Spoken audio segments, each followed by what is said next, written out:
ভয়ে নির্দ্বিধায় দোকানে লং টাইম আড্ডা যারা দেয় এরা মুনাফিক, এরা মিথ্যুক, এরা ছগলখোর। আল্লাহ রসুলের হাদিস নেন আমার থেকে, আমার মন গড়া কথা না।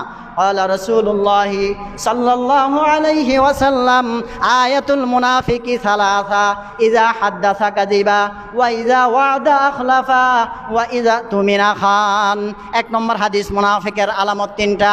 এক নম্বর, যে ব্যক্তি মিথ্যা কথা বলে এই ব্যক্তি হাজী সাহেব 10 বার হজ করে আসছে, এই ব্যক্তি মিথ্যুক, এরা হাজী সাহেব বলা হারাম, একে হাজী সাহেব বলা না জায়েজ, একে হাজী সাহেব বললে কবিরা গুনাহ হবে, এতে মুনাফিক।